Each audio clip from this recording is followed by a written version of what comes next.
All right. Hello. Good evening, everyone. Uh, Today is the co-lead uh, combined cluster roundtable between gender and history. Today's topic at hand is the same-sex marriage debate that has currently begun in India. The case has sparked a discussion over whether India is ready for same-sex marriage or not. Different viewpoints have come up over the past few months regarding this, not just in India, but all over the world, in fact. Some nations have made same-sex marriage legal. India is not one of those, and many viewpoints have emerged for the same. Today, let us look at the different viewpoints that have emerged through a series of questions that we have prepared. The panelists for today are Aditya, Apurva, Sunidhi, Tejas, and Nishtha. Oshi is the lead for gender cluster, and I and Samragni are the co-lead for the history and culture cluster. Thanks, Aryan. As he introduced the topic for this edition's roundtable, we will be discussing how the situation of queer marriages have been so far, and also in the history, the past of India, like how it has been perceived in through various perspectives. So, to sort of start, what is the relevance of allowing equal marriages within the Indian society? Anyone can raise their hand and we can proceed with the discussion. Sunidhi? Yeah, so when we talk about the relevance of equal marriages in India, in general, it is basically a fundamental right to each and every human being that is given to choose their own partners and get into a relationship. And marriage is sort of legalizing of that relationship, which really leads to a person getting a lot of benefits, social as well as economic and other benefits from the government policies as well as other spaces around.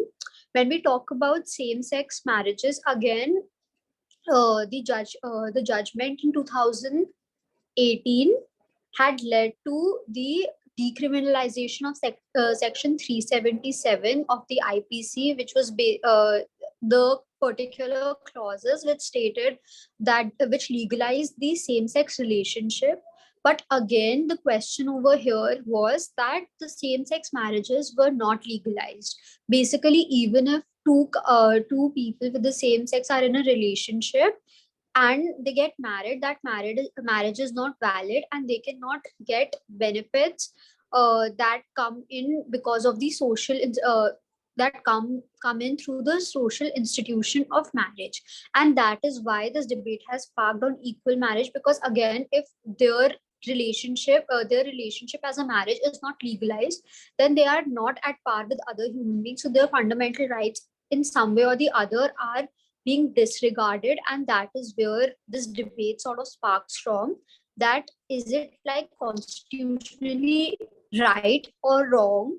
And this is also the main argument of the people who support same-sex marriage, or who sort of believe in the institution of marriage. Thanks, Sunidhi. Would anyone else like to add anything? Tejas, yes, go on. Yeah, while talking about same-sex marriage, I think it's also relevant to discuss that how the term same-sex marriage itself is quite limited, and instead a push should be there for marriage equality that grants that grants the right to marriage for people regardless of the gender. Or that is, same-sex marriage is limited to the gender binary, as the name says, that same sex, male and male or female. Why should it be limited to just a binary? And that's actually also an argument being pushed by a lot of LGBTQ activists, that instead of pushing for same-sex marriage that only benefits people of the gender binary, we should be pushing for marriage equality. Thanks, Tejas. Would anyone else like to add to the question? Okay, so both the panelists brought really important points to start off the discussion itself. Suniti sort of generally explained how marriage is so central to the Indian society itself, and how it is tied to several basic human rights. While Tejas brought up a really important point about the understanding of binary heteronormative understanding of marriage itself, that sort of stands especially in our Indian landscape. So to move on to the next question, this is sort of a nice lead on to the next question, because the idea of same sex and the LGBTQ terms, labels, these are very especially modern, even modern too, if we think about 19th or 18th century, which is not so long ago if you think about it. How can we sort of bring into question how queerness was perceived when these labels did not exist? Like, can you think of any evidences, largely mythological, of queerness in the Indian society, especially vis-a-vis marriages? Who would like to go first? Some Ragni? Can you hear me? My internet is pretty slow.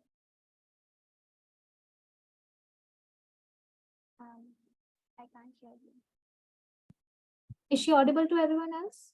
I can hear her, but very softly. Oh, now is this Yeah. better? Yeah, go Yep. on. Okay, perfect. So actually very recently, like literally just 3-4 days back, I was having this conversation with my family about how queerness is thought about something very Western these days. And there's this argument pushed forward that this did not exist in the Indian tradition and Indian culture before. And this is something that has been imported from the West. But it's very strange that not a lot of people know that a lot of religious texts, including Ramayana and Mahabharata, talk about queerness. So in one of the texts from Mahabharata, it talks about Shikhandi, and Shikhandi was born as a woman but was raised as a son, because the sole purpose of their birth was thought about, thought in terms of killing another character called Bhishma. And so basically, they were raised as a son. And even though they were biologically a woman, they were married off to a woman itself.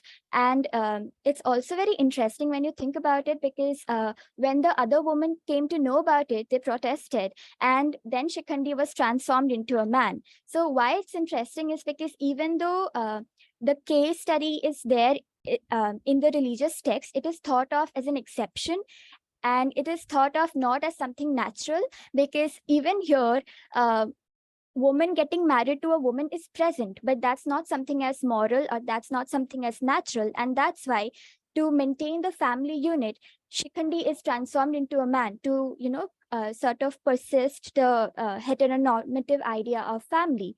And secondly, about Shikhandi, it's all there's this other myth that I think Dronacharya was not nobody in Mahabharata was able to defeat Dronacharya, but Dronacharya saw Shikhandi and he couldn't fight anymore, because Shikhandi came as a bad omen, because Shikhandi was neither a man or a woman. So even though these texts talk about queerness or talk about such instances, what happens is that these kind of are still used to support the ideas of heteronormativity. So yeah. Thanks, Ragni. Sunidhi, then Nishtha, and then Apurva. Go on.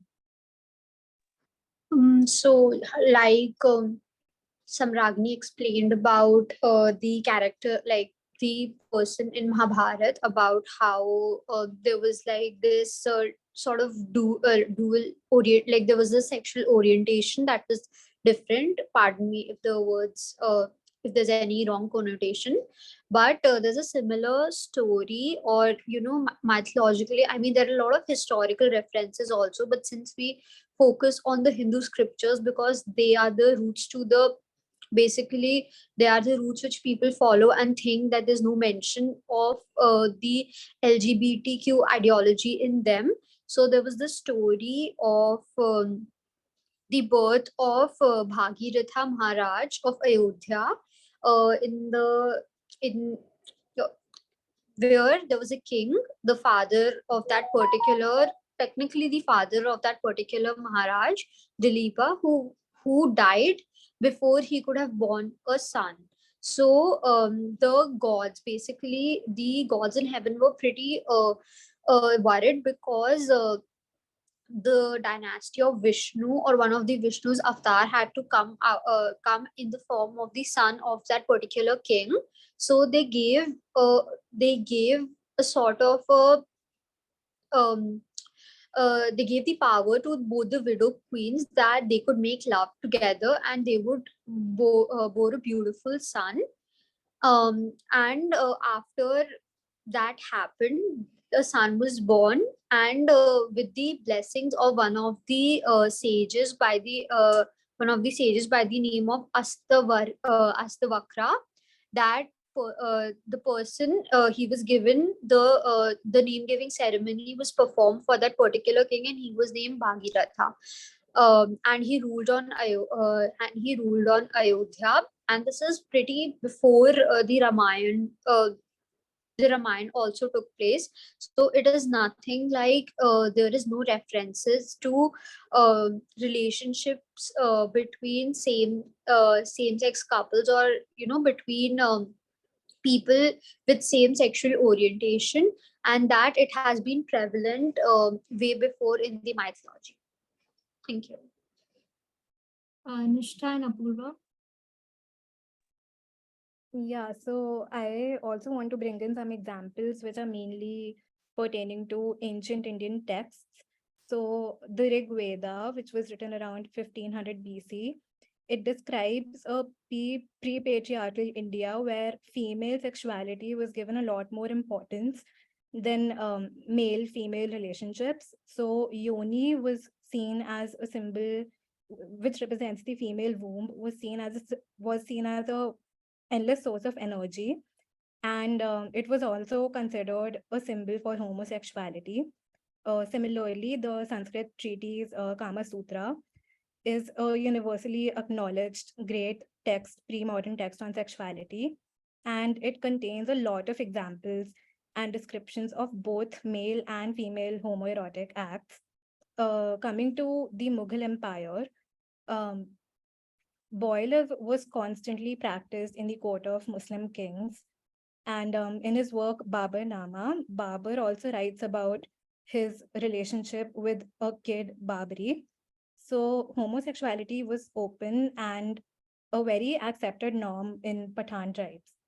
So one thing that we can observe from all of these examples is that although homosexual relationships were recognized in ancient India and in pre-modern India, they were not given the same stature as male-female relationships because they were never allowed to be legalized through the act of marriage.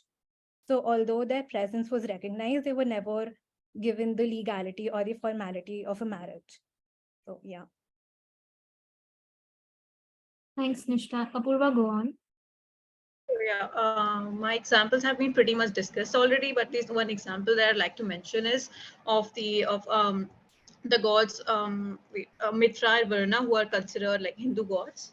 So both of them were sun gods, and their relationship has been portrayed as that of really deep love. And the ancient text Bhagavata Purana even mentions that how these two male gods had a child when their semen fell on a termite mound, which is often cited as a mythological example of surrogacy. So even though we can see there has been this like prevalent homophobia around a country, but even though India has like a really rich portrayal of queer identities, but despite all the gender variances and the sexual variances present in the Indian society, there have been examples of queer identities who has been socially accepted in the society. Yeah, that's all. Thanks, everyone.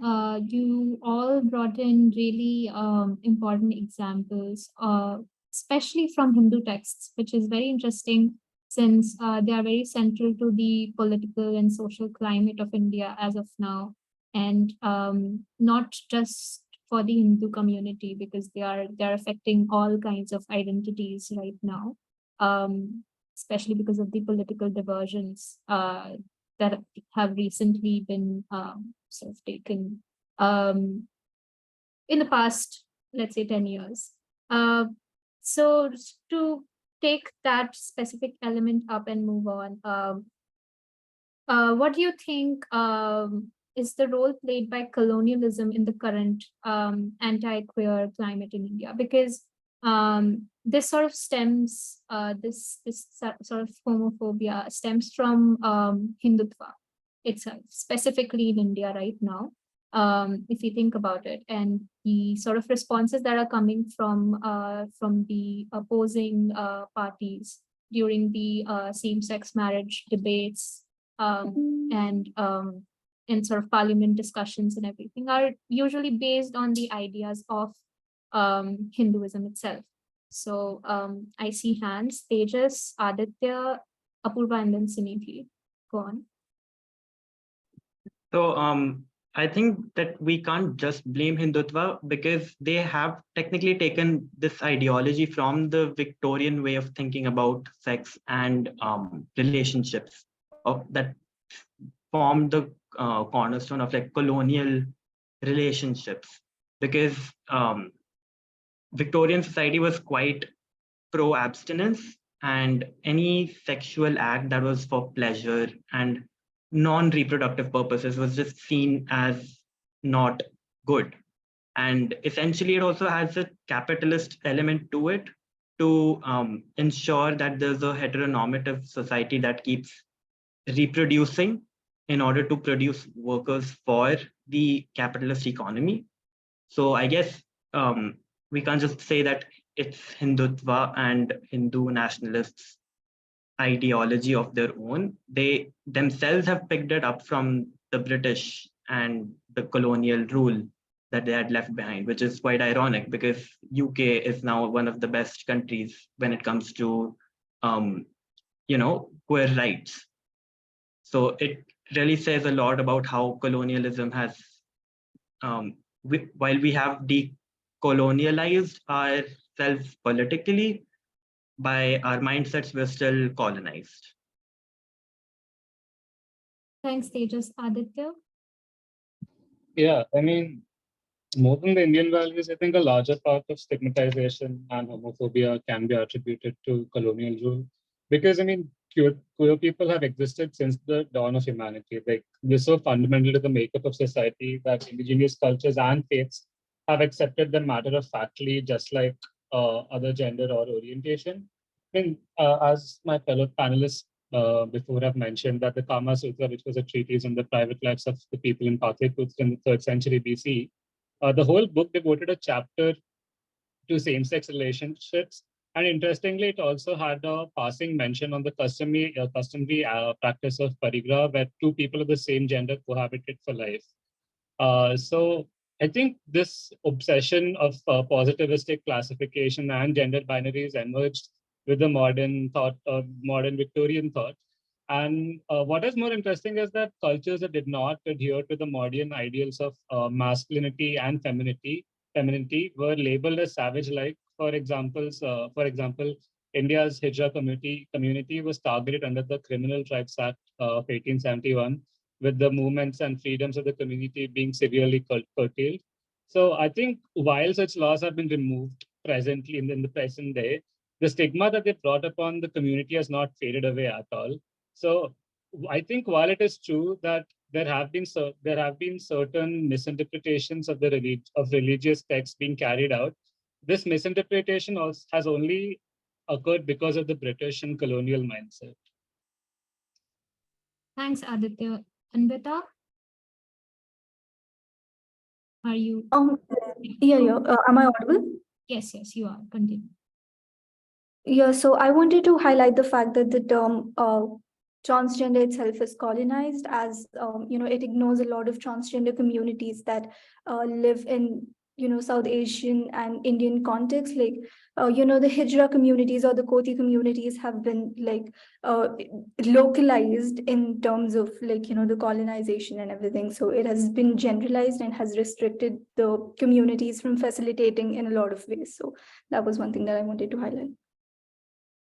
Thanks. Apurva and then Sunidhi. Yeah, so I wanted to mention how colonialism played a really huge role in creating an anti-queer or an acceptance of the queer people in India.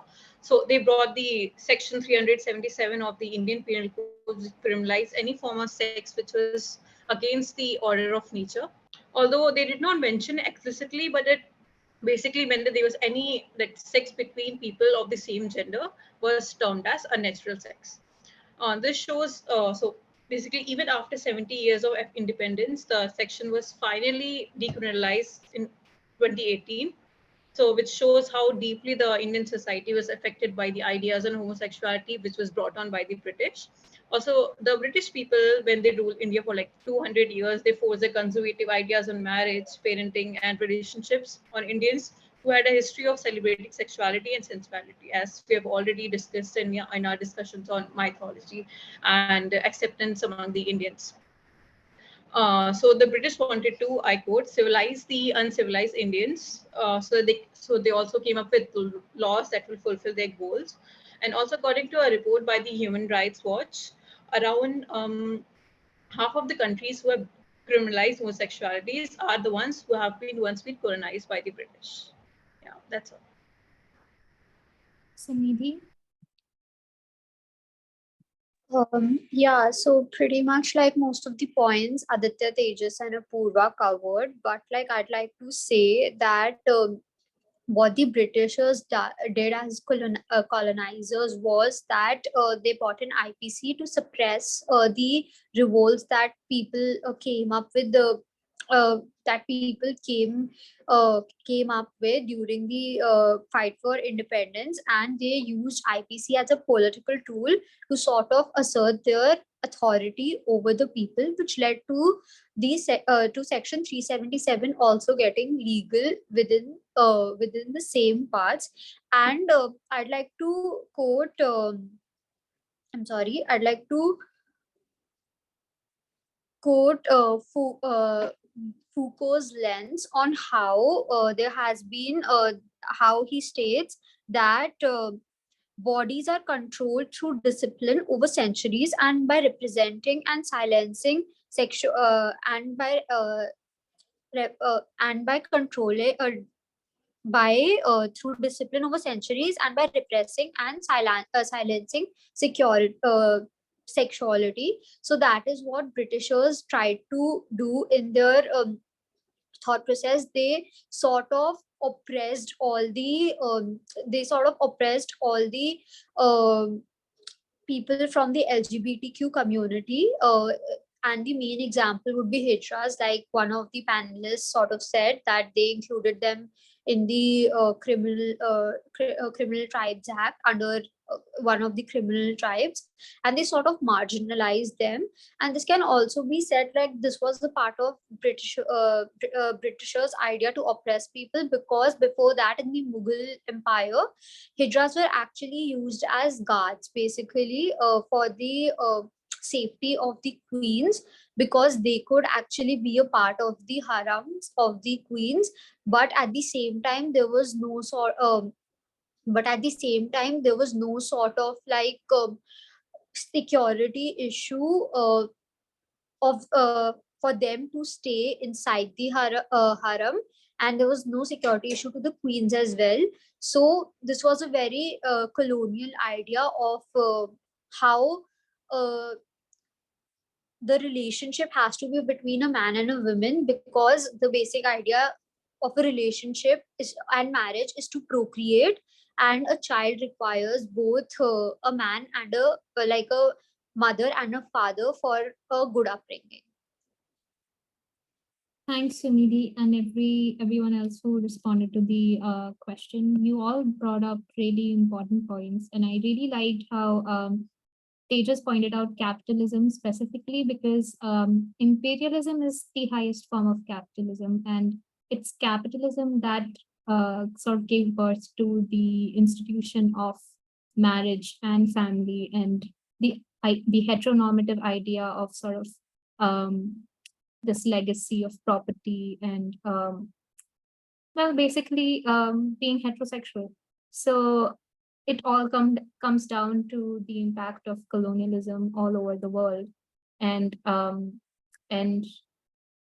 it has narrowed down to certain ideologies specific to cultures, but we can sort of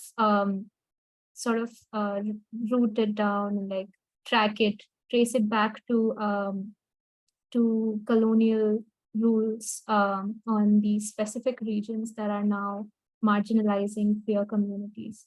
So thanks everyone for your contribution to the roundtable. Aryan, did you want to say something? Sorry. Yeah, so I just, since we're coming to a conclusion, I just wanted to bring it back to the same main topic, which is the same-sex marriage. So as everyone has in fact pointed out that the evidence shows that queerness and gender fluidity was practiced in ancient India. And if you were to refer to other texts, we see that it's been practiced in ancient Greek and pre-Christian era as well. However, this is, I believe, they're completely different from the topic at hand, or completely unrelated, because we have to understand the main arguments opposing same-sex marriage as of now, which I could narrowly point to two. One is that it is very urban elitist. So this is one, which is the argument. And the second argument is that it is very focused on hyper individualism, or of ideas of liberalism, which is all based on the West's the Enlightenment era. So if you were to really debate same-sex marriage in the future, or if you were to really debate on whether it should be passed in a country like India, these are the two main points that perhaps we need to address in the future. Thanks for pointing that out, Aryan. And that's it for this edition of our collaborated roundtable. Thanks everyone for joining in, and thanks for the listeners for watching this roundtable. Thank you.